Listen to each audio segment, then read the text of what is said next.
রাজকুমারী, আপনার জন্যই আমার এই অবস্থা। এই অভিশাপ থেকে কবে মুক্তি পাবেন আপনি? আমারও যে পরিবারের কাছে যেতে মন চায়। চিন্তা করো না মৌরানী, একদিন ঠিক আমাদেরকে কেউ না কেউ সাহায্য করতে আসবে।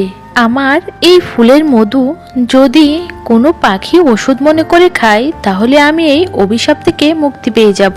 কিন্তু রাজকুমারী, পাখিরা যে মধু খায় না, তাই তো তোমাকে আমি আমার সঙ্গে রেখেছি।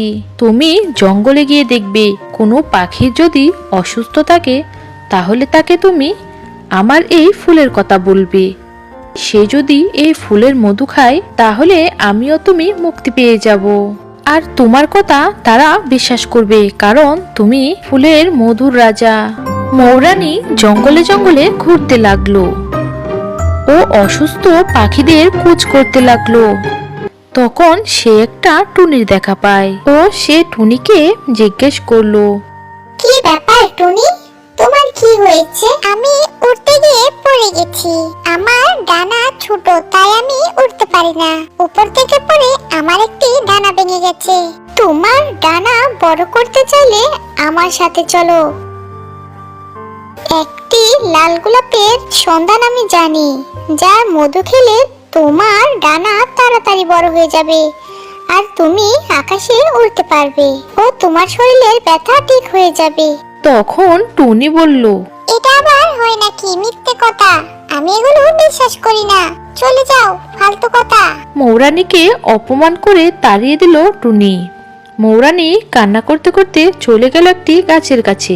সেইখানে গিয়ে সে দেখতে পেল একটি কাক কান্না করছে। তখন মৌরানী কাকটিকে জিজ্ঞেস করলো, তোমার কি হয়েছে? তখন কাকটি বলল, কিছুদিন হলো আমি চোখে ঝাপসা ঝাপসা দেখি, মনে হয় আমি অন্ধ হয়ে যাব।